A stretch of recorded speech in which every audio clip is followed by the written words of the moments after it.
তোমরা যারা West Bengal state ইউনিভার্সিটিতে ফোর্থ সেমিস্টার হিস্ট্রি অনার্সে বা মেজরে পড়াশুনো করছো, তোমাদের যে ফোর্থ পেপারটি রয়েছে মেজর 4 বা DS4 প্রাক আধুনিক যুগের ইউরোপ, এই পেপারটির যে শর্ট প্রশ্ন রয়েছে সেগুলো নিয়ে আলোচনা করব এই ভিডিওতে।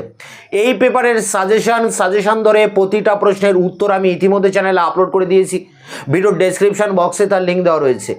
এখন আলোচনা করব বা তোমাদের সামনে নিয়ে আসবো শর্ট প্রশ্ন। পরীক্ষায় যে 10টি 2 নম্বরের প্রশ্নের উত্তর লিখতে হয় 20 নাম্বার একেবারে প্রথমেই থাকে, তার জন্য তোমরা এই পেপার থেকে 50 থেকে 60টি শর্ট প্রশ্নের উত্তর পড়ে যাবে এবং এই প্রশ্ন উত্তরগুলোই আমি এখন অন স্ক্রিনে তুলে ধরছি, সেই জায়গা থেকে তোমরা খাতায় নোট ডাউন করবে।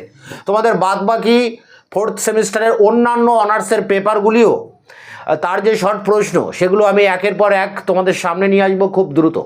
এখন তুলে ধরছি ফোর্থ সেমিস্টার হিস্ট্রি মেজর 4 বা DS4 পেপারটির short question answer. West Bengal State University fourth semester history major 4 বা DS4 এর শর্ট কোশ্চেন অ্যান্সার। এছাড়া তোমরা যারা বর্ধমান ইউনিভার্সিটিতে পড়ছো, তোমাদের মেজর 6 পেপারটিরও এই শর্ট প্রশ্ন তোমাদেরকে পড়তে হচ্ছে। তো দেখো যে সমস্ত প্রশ্নগুলো রয়েছে 2 মার্কসের প্রশ্ন। পোপ তৃতীয় লিও কে ছিলেন? উত্তর হবে পোপ তৃতীয় লিও ছিলেন একজন রোমান ক্যাথলিক পোপ। তিনি 800 খ্রিস্টাব্দের বড়দিনের উৎসবে ফ্রাঙ্কিশ রাজা শার্লামেনকে পবিত্র রোমান সম্রাট হিসাবে মুকুট পরিয়েছিলেন। পরটি ধর্মযুদ্ধগুলি কী ছিল? দেখো, পবিত্র জেরুজালেমের উপর কর্তৃত্ব প্রতিষ্ঠাকে কেন্দ্র করে ইউরোপের খ্রিস্টান ও প্রাচ্যের মুসলমানদের মধ্যে একাদশ থেকে ত্রয়োদশ শতক পর্যন্ত 200 বছর ব্যাপী যে যুদ্ধ সংগঠিত হয় তা ইতিহাসে ক্রুসেড বা ধর্মযুদ্ধ নামে পরিচিত। মোট 7টি ক্রুসেড ধর্মযুদ্ধ সংগঠিত হয়েছিল। পরটি গথরা কারা ছিলেন?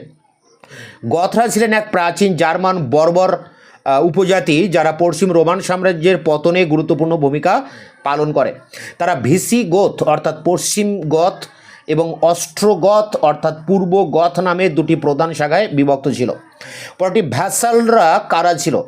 ভ্যাসালরা বলতে মধ্যযুগের ইউরোপে সামন্ততান্ত্রিক ব্যবস্থায় এমন একজন ব্যক্তিকে বোঝায় যিনি কোনো উচ্চপদস্থ প্রভু, লর্ড বা রাজার অধীনে থাকতেন। প্রভুর সুরক্ষার বিনিময়ে এবং নির্দিষ্ট শর্তে, যেমন জমি ভোগ করা বা সামরিক সেবা প্রদান, তারা প্রভুর প্রতি আনুগত্যের শপথ নিতেন। ফিপ বলতে কি বোঝায়? রাজা বা বড় কোনো প্রভু তার অধীনে থাকা ভ্যাসালদের বসবাসের এবং চাষবাসের জন্য যে জমি দিতেন তাকে বলা হতো ফিপ। শিবভালরি কি? নাইট কাদের বলা হয়? মধ্যযুগে ইউরোপের ইতিহাসে শিবভালরি ছিল একটি সামরিক প্রতিষ্ঠান বা ব্যবস্থা যার সদস্য নাইট নামে পরিচিত ছিল। এরা চার্চকে বা দুর্বল অত্যাচারিতকে রক্ষা করার শপথ নিয়েছিলেন। শিবভালরিকেই তাই ফলোয়ার অফ ফিউডালিজম নামে অভিহিত করা হয়। সুতরাং শিবভালরি বলতে এমন এক প্রতিষ্ঠানকে বোঝাতো যেটি সত্যতা এবং শিষ্টাচারের মতো নৈতিক গুণগুলি দ্বারা অনুসৃত হয়েছিল। পরেরটি দেখো রয়েছে খ্রিস্টীয় মঠ জীবনবাদ বা সন্ন্যাসবাদ বা মঠতন্ত্র কি?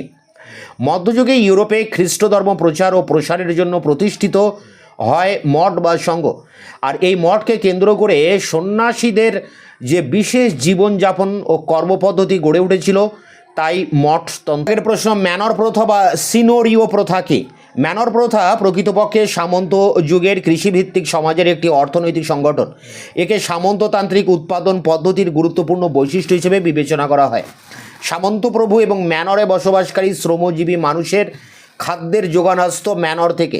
ম্যানর প্রথা অনেক সময় সিনোরিও প্রথা নামেও পরিচিত। পরেরটি দেখো, সার্ভ বা ভূমিদাস কারা ছিলেন? ভিলেইন কাদের বলা হয়? সামন্ততান্ত্রিক সমাজ কাঠামোয় সর্বনিম্ন স্তরে ছিল কৃষকরা, যাদের অধিকাংশ ছিল সার্ভ বা ভূমিদাস। তারা জমিতে এক ধরনের ভূমিদাসত্বের বন্ধনে আটকে পড়েছিল, এদের ভিলেইনও বলা হতো। পরটি কুলুনির মঠকে কে প্রতিষ্ঠা করে? 910 খ্রিস্টাব্দে একইটানের ডিউক প্রথম উইলিয়াম ফ্রান্সে বিখ্যাত কুলুনি অ্যাবে বা কুলুনির মঠ প্রতিষ্ঠা করেন। তিনি অ্যাবট বার্নোকে এর প্রথম মঠাধ্যক্ষ বা অ্যাবট হিসেবে নিযুক্ত করেন এবং মঠটিকে শুধুমাত্র পোপের কর্তৃত্বে বা কর্তৃত্বাধীনে রাখেন। কুলুনির সংস্কারকে দ্বাদশ ও একাদশ শতকের মধ্যযুগের ইউরোপের সর্ববৃহৎ ও আলোড়িত ঘটনা হলো কুলুনির সংস্কার আন্দোলন। বিভিন্ন মঠগুলির মধ্যে সমন্বয় সাধন ও নৈতিক সংস্কারের লক্ষ্যকে সামনে রেখে এই আন্দোলন শুরু হয়। পিটার অ্যাবেলার কে ছিলেন? যাজক পিটার অ্যাবেলার 1113 খ্রিস্টাব্দে প্যারিসের একটি মঠে অধ্যাপনা শুরু করেন। শানিত ও ক্ষুরোধার যুক্তি সহায়তায় চিন্তার স্বাধীনতায় তিনি তার ছাত্রদের মুগ্ধ করেন। তার রচিত পুস্তকগুলি তরুণ ছাত্র সমাজের মধ্যে জনপ্রিয় হয়ে ওঠে। মঠ জীবনে নানা বৈষম্য ও কুসংস্কারের কাহিনী তিনি প্রকাশ্যে আনেন, যার ফলশ্রুতি হিসেবে পরবর্তীতে শুরু হয় চার্চের আমূল সংস্কার। পরটি দ্বাদশ শতকে দুজন চিন্তাশীল সাহিত্যিকের নাম লেখো। উত্তর হবে বার্নার্ড উইলিয়াম অ্যালেন দ্য ভিল। পরটি দেখো রয়েছে বার্নার্ড কে ছিলেন। উত্তর হবে বার্গান্ডির এক অভিজাত বংশের সন্তান বার্নার্ড মাত্র 21 বছর বয়সে নিজ যোগ্যতা বলে অ্যাবট পদ লাভ করেন। বার্নার্ডের মতবাদ কয়েক শতাব্দী ব্যাপী ইউরোপকে আচ্ছন্ন করে রাখে। আনসলেম কে ছিলেন? আনসলেম ছিলেন নরমান্ডির বেক মঠের অন্যতম ছাত্র। তিনি ভক্তিবাদে বিশ্বাসী ছিলেন এবং তার কাছে ধ্যান ও প্রার্থনা ছিল ঈশ্বর অনুভূতির একমাত্র পথ। ঈশ্বরের অস্তিত্ব প্রমাণের জন্য তার তাত্ত্বিক মতবাদ ইউরোপের দার্শনিক মহলে ব্যাপক আলোড়নের সৃষ্টি করে। তার রচিত why did god become man যুক্তি ও বিশ্বাসের এক অপূর্ব সমন্বয়। পরেটি দেখো কার উদ্যোগে কোরআন লাতিন ভাষায় অনুবাদ হয়? 1141 খ্রিস্টাব্দে কুলুনির অ্যাবট পিটার দ্য ভেনারেবলের উদ্যোগে পবিত্র কোরআনের লাতিন ভাষায় অনুবাদ করা হয়। পরটি শার্লামেন কে ছিলেন? শার্লামেন বা চার্লস দ্য গ্রেট 942 থেকে 814 742 থেকে 814 খ্রিস্টাব্দ ছিলেন মধ্যযুগের ফ্রাঙ্কদের রাজা। 800 খ্রিস্টাব্দে তিনি পবিত্র রোমান সাম্রাজ্যের সম্রাট হয়েছিলেন। পরটি শার্লামেনের আমলে দুজন পণ্ডিতের নাম লেখো। ইংল্যান্ডের আলকুইন, আয়ারল্যান্ডের ক্লিম্যান এবং জার্মানির থিওডাল। হেরেসি বলতে কি বোঝায়? একাদশ দ্বাদশ শতকে চার্চের কুসংস্কার ও তার কর্তৃত্ব এবং দুর্নীতির বিরুদ্ধে যে বিপরীত চিন্তাধারা দেখা যায় তা ইতিহাসে হেরেসি নামে পরিচিত। অক্সফোর্ড বিশ্ববিদ্যালয় কে কবে প্রতিষ্ঠা করেন? 4 জন শিক্ষককে নিয়ে স্বয়ংশাসিত একটি সংস্থা রূপে অক্সফোর্ড বিশ্ববিদ্যালয় প্রতিষ্ঠিত হয় আনুমানিক 1280 খ্রিস্টাব্দে। এর প্রতিষ্ঠাতা ছিলেন ডারহামের উইলিয়াম। গথিক শিল্পরীতি কি? দ্বাদশ শতক থেকে 16 শতক পর্যন্ত ইউরোপে প্রচলিত স্থাপত্য রীতিকে গথিক শিল্পরীতি বলা হয়। এই রীতিতে নির্মিত স্থাপত্যে প্রাধান্য পেত সুউচ্চ ভবন, চোখা খিলান, ছাদের ওজনের ভারসাম্য রক্ষাকারী উড়ন্ত বাছা বা ফ্লাইং বাট্রেস এবং প্রাকৃতিক আলো প্রবেশের জন্য রঙিন কাচের জানলার স্টেইনড গ্লাসের জন্য পরিচিত। ইউরোপে রোমান ক্যাথলিক গির্জা এবং ক্যাথিড্রালগুলোতে এই শৈলীর ব্যাপক ব্যবহার দেখা যায়। যোগী সন্ন্যাসী পর্যায় বলতে কি বোঝায়? সন্ন্যাসবাদের প্রথম পর্যায় হলো যোগী সন্ন্যাসী পর্যায়। আত্মার মুক্তি ও ঈশ্বরের সান্নিধ্য লাভের জন্য এই পর্যায়ে দেহের উপর অমানুষিক নির্যাতন করা হয়। সন্ন্যাসবাদের প্রথম পর্যায়ে আত্মার মুক্তি ও দেহের পবিত্রতার জন্য সন্ন্যাসীরা অমানসিকভাবে বিভিন্ন পদ্ধতিতে নিজ দেহের উপর অত্যাচার চালাতো। এই ধরনের সন্ন্যাসীদের বলা হতো যোগী বা ধ্যানী সন্ন্যাসী কিংবা হারমিট। পরেরটি দেখো সন্ন্যাসবাদের সেনোবাইট পর্যায় বলতে কি বোঝায়? সেনোবাইট পর্যায়ে প্রকৃত সন্ন্যাসবাদের চর্চা শুরু হয়। দেহকে কষ্ট না দিয়ে কিংবা শরীরের উপর নির্যাতন না করে আত্মশুদ্ধি ও ঈশ্বরের সান্নিধ্য লাভের জন্য সেনোবাইট সন্ন্যাসীগণ সচেষ্ট হন। অকথ্য শারীরিক নির্যাতনও এই নির্যাতনের পরিণাম ভয়াবহ হওয়ার কারণেই পরবর্তী সময়ে শারীরিক নির্যাতন বিহীন প্রকৃত সন্ন্যাসবাদের সূচনা ঘটে। পরটি সাধু বেনেডিক্ট প্রবর্তিত 3টি নীতি বা সারগর্ভ কী ছিল? সাধু বেনেডিক্ট প্রবর্তিত বিধিবিধান অনুযায়ী প্রাথমিক সন্ন্যাসীদের 3টি প্রতিজ্ঞা করতে হতো, যা 3 সারগর্ভ নামে পরিচিত। এগুলো হচ্ছে: 1 দারিদ্র বরণ করা অর্থাৎ সম্পত্তির মালিক না হওয়া। 2 কৈমার্য অব্রত বা ব্রহ্মচর্য পালন অর্থাৎ বিবাহিত জীবন না করা। 3 প্রার্থনা ও উপাসনায় নিমগ্ন হওয়া। প্রশ্ন: ইনভেস্টিচার বা অভিষেক দ্বন্দ্ব কাকে বলে? যে অনুষ্ঠানে নতজানু হয়ে সামন্ত প্রভুর কাছ থেকে ভ্যাসাল তার স্বীকৃতি ও অধিকার গ্রহণ করত তা ইনভেস্টিচার নামে পরিচিত। পোপ 2 হেনরি যাজক নয় এমন সামন্ত প্রভু কর্তৃক যাজক সম্প্রদায়ের ইনভেস্টিচার প্রথা ও অনুষ্ঠান সম্পূর্ণরূপে নিষিদ্ধ করেন।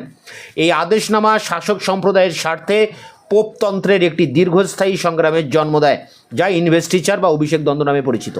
ওয়ার্মসের চুক্তি কবে কাদের মধ্যে হয়েছিল? 4 হেনরি ও পোপ 7 গ্রেগরির মধ্যেকার দ্বন্দ্ব তার উত্তরাধিকারীদের মধ্যে ছড়িয়ে পড়ে।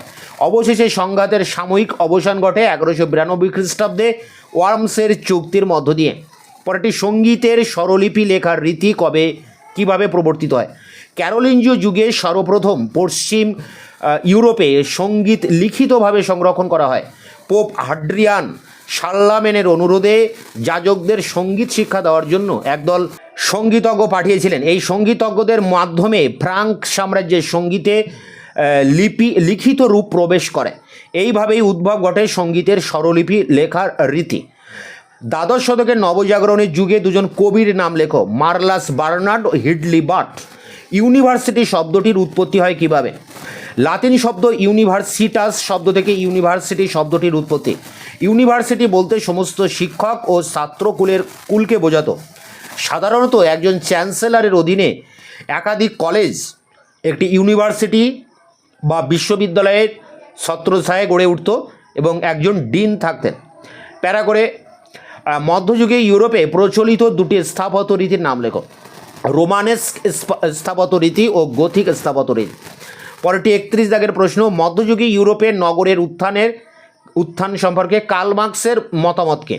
কার্ল মার্ক্সের মতে শহরের উৎপত্তি গ্রাম ও শহরের মধ্যেকার প্রত্যক্ষ সম্পর্কের ফল। তিনি বলেন, মধ্যযুগে অর্থ সম্পদে স্ফীত হয়ে ইউরোপের নির্দিষ্ট অঞ্চলে বাজারের সৃষ্টি হয় এবং দ্রব্য বিনিময়ের বদলে মুদ্রার প্রচলন ঘটে। এই পরিবর্তন ও প্রেক্ষাপটের এক পর্যায়ে উন্নীত হয় বা উৎপত্তি হয় শহরের। দাগ নম্বর 32, কে কবে ছাপাখানা আবিষ্কার করেন? 1450 খ্রিস্টাব্দ নাগাদ জার্মানির মেঞ্জ শহরে জোহানেস গুটেনবার্গ প্রথম ছাপাখানা আবিষ্কার করেন। নতুন মানচিত্রকে নির্মাণ করেন আব্রাহাম ওরটিলাস এবং গেরার্ড মার্কেটর। পরেরটি সামন্ততন্ত্রের সংজ্ঞা দাও। ঐতিহাসিক মেয়ারের মতে সামন্ততন্ত্র হলো জমির উদ্ভূত ভোগ দখলের বা অধিকারের ভিত্তিতে গড়ে ওঠা সমাজ ও সরকারের বিশেষ রূপ। ঐতিহাসিক জ্ঞানশপ তার ফিউডালিজম গ্রন্থে বলেন যে মধ্যযুগে ইউরোপে লর্ড ও ভ্যাসালের মধ্যেকার সম্পর্ককে কেন্দ্র করে যে ব্যবস্থার উদ্ভব হয়েছিল তাকে সামন্ততন্ত্র বলা হয়। সামন্ততন্ত্রের সংজ্ঞা প্রসঙ্গে ভলতেয়ারের মতামত। ভলতেয়ারের মতে হঠাৎ করে সামন্ততন্ত্রের উদ্ভব ঘটেনি, এটি প্রাচীন ব্যবস্থারই একটি রূপান্তর। পরেরটি সামন্ততন্ত্রের পিরামিডে কাদের অবস্থান ছিল? পিরামিডের একেবারে শীর্ষবিন্দুতে ছিল সম্রাটের অবস্থান, তার নিম্নে অবস্থান ছিল সামন্ত প্রভু বা লর্ডের, এর পরের স্তরে ডিউক, কাউন্ট, ব্যারন প্রভৃতিকে স্থান দেওয়া হয়, সর্বনিম্নে অবস্থান ছিল কৃষকদের। সামন্ততান্ত্রিক যুগে প্রচলিত কয়েকটি করের নাম লেখো। ক্যাপিটাসিও, টেইলি বা মেটায়েজ, প্রেস্টেশন, টাইথ, করভি ইত্যাদি। সামন্ততন্ত্র সম্পর্কে মরিস ডবের গ্রন্থটির নাম কি? Studies in the development of capitalism. সামন্ততন্ত্র সম্পর্কে ব্রেনারের লেখা গ্রন্থটির নাম কি? Agrarian class structure and economic development in pre industrial Europe. ইহুদি ধর্মের ধর্মগ্রন্থের নাম লেখো। ইহুদি ধর্মের মূল ধর্মগ্রন্থ হিসাবে পুরাতন নিয়মের 5টি পুস্তকে গণ্য করা হয়। আদি পুস্তক, যাত্রা পুস্তক এবং দ্বিতীয় বিবরণ। এই 5টি গ্রন্থকে একত্রে তোরাই বা তৈরাত বলা হয়ে থাকে। তোরাহ শব্দের অর্থ উত্তম উপদেশ। সেমেটিক ধর্ম কাকে বলে? সেমেটিক ধর্ম হলো মধ্যপ্রাচ্যের ইব্রাহিমীয় ধর্ম বা আব্রাহামীয় ধর্ম। বাইবেল ও কোরআনের বর্ণনা অনুযায়ী নূহের পুত্র শেম বা শাম এর বংশধরদের সেমেটিক জাতি এর মধ্যে উদ্ভব ও বিকাশ ঘটেছিল। প্রশ্ন, খ্রিস্টান ধর্মের প্রধান শাখাগুলির নাম কি? রোমান ক্যাথলিক গির্জার অনুসারীগণ, অর্থোডক্স বা গ্রিক গির্জার অনুসারীগণ, প্রোটেস্ট্যান্ট লুথারিয়ানগণ, প্রোটেস্ট্যান্ট ক্যালভিনিস্টগণ। হজরত মুহাম্মদের পিতামাতার নাম কি? আরব উপদ্বীপের মক্কা শহরে 570 খ্রিস্টাব্দে কোরায়েশ বংশে জন্মগ্রহণ করেন মুহাম্মদ। তার পিতামাতার নাম ছিল আবদুল্লাহ ও আমিনা। পরেরটি, স্পেনে কবে মুসলিম শাসনের সূচনা হয়? উত্তরটি লিখবে, খ্রিস্টান রাজা রডরিককে পরাজিত করে 711 খ্রিস্টাব্দে স্পেনে মুসলিম শাসনের সূত্রপাত হয় এবং স্পেনের রাজধানী কর্ডোভা বিশ্বের অলঙ্কারে পরিণত হয়। পরেরটি, জিম্মি বলতে কাদের বোঝায়? খলিফাদের শাসনকালে ইহুদি খ্রিস্টান সহ সকল অমুসলমানকে বলা হতো জিম্মি। প্রকৃতপক্ষে জিম্মিরা ছিল দ্বিতীয় শ্রেণীর নাগরিক। জিম্মিদের জিজিয়া কর দিতে হতো, তার পরিবর্তে তারা ইসলামিক রাষ্ট্রে নিরাপদে বাস করতে পারত। মিল্লাত প্রথা কি? অটোমান তুর্কিরা প্রথম থেকেই ধর্মীয় কঠোরতা ত্যাগ করে সহিষ্ণুতা নীতি গ্রহণ করে। তুর্কিগণ অমুসলিম ধর্মীয় সম্প্রদায়গুলিকে মিল্লাত নামে অভিহিত করে তাদের প্রতি যে ব্যবস্থা অনুসরণ করেন তা মিল্লাত প্রথা নামে খ্যাত। পরেরটি, ক্রুসেডের কারণ সম্পর্কে পি.কে হিট্টির মতামত। পি.কে হিট্টি বলেছেন যে চার্চের ক্রস, সৈনিকের তরবারি এবং বণিকের অর্থভাণ্ডার মিলিত হয়ে ক্রুসেডের সূত্রপাত করেছিল। ক্রুসেডে প্রথম পর্যায়ে কোন কোন অঞ্চলে খ্রিস্টান রাজ্য প্রতিষ্ঠিত হয়? 1095 থেকে 1144 খ্রিস্টাব্দ পর্যন্ত চলেছিল ক্রুসেডের প্রথম পর্যায়ে।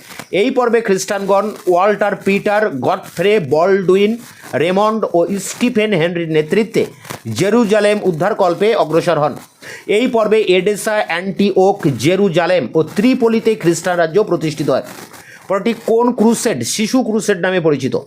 1212 খ্রিস্টাব্দে একটি মর্মস্পর্শী শিশু ক্রুসেড অনুষ্ঠিত হয়েছিল। জেরুজালেমকে মুক্ত করার এই ক্রুসেডে বালকদেরকে ঢাল হিসেবে সামনে রাখা হয়েছিল, পরে আরবদের কাছে তাদের বিক্রি করা হয়।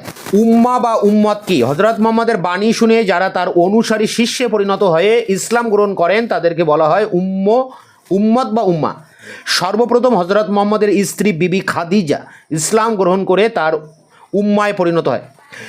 মস্তারিয়া বা মুদারিও নামে কারা পরিচিত ছিলেন? উত্তর আরবের অধিবাসীদের বলা হতো আরব মস্তারিয়া, যারা ছিল ইব্রাহিমের পুত্র ইসমাইলের বংশধর। এরা ইতিহাসে মুদারিও নামে পরিচিত ছিল। হিজরত কাকে বলে? দেখো, মক্কার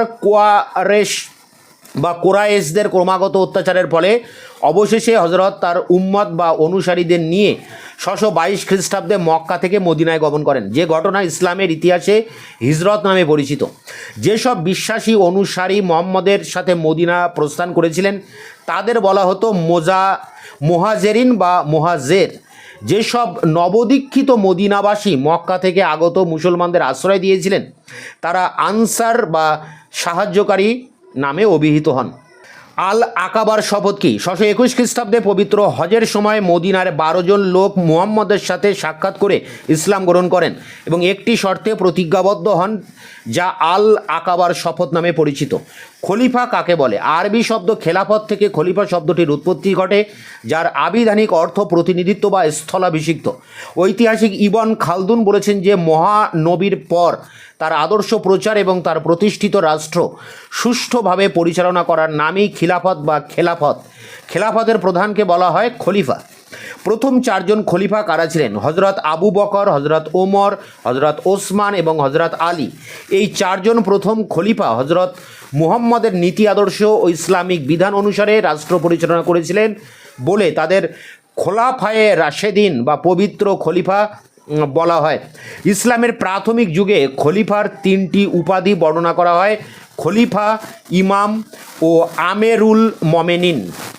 কোন সময়কালকে পবিত্র খলিফাদের যুগ বলা হয়? 632 থেকে 661 খ্রিস্টাব্দ পর্যন্ত খিলাফতের প্রথম পর্বটি খোলাফায়ে রাশেদিনের বা পবিত্র খলিফাদের যুগ হিসাবে চিহ্নিত। কে কবে বায়তুল মাল প্রতিষ্ঠা করেন? 636 খ্রিস্টাব্দে মদিনাতে খলিফা ওমর বায়তুল মাল প্রতিষ্ঠা করেন। কোন সময়কে আব্বাসীয় খলিফাদের যুগ বলা হয়? 750 থেকে 1258 খ্রিস্টাব্দ সময়কালকে আব্বাসীয় খলিফাদের যুগ বলা হয়।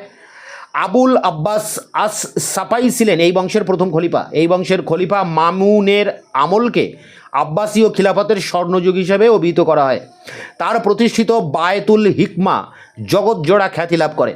পরটি মিশরের মামেলুক বংশের শাসনকাল লেখো। 1250 থেকে 1517 খ্রিস্টাব্দে মিশরের মামেলুকরা 2টি শ্রেণীতে বিভক্ত ছিল: বাহরি মামলুক ও বুর্জি মামলুক। 1250 খ্রিস্টাব্দে 2রা মে আইউবি বংশের শেষ সুলতান তুরান শাহকে হত্যা করে আল সালেহর বিধবা স্ত্রী সাজার উদ্দার মিশরে মামেলুক বংশের প্রতিষ্ঠা করেন। এই বংশের সুলতান বাইবার্স ছিলেন মিশরের মামেলুক বংশের প্রকৃত প্রতিষ্ঠাতা।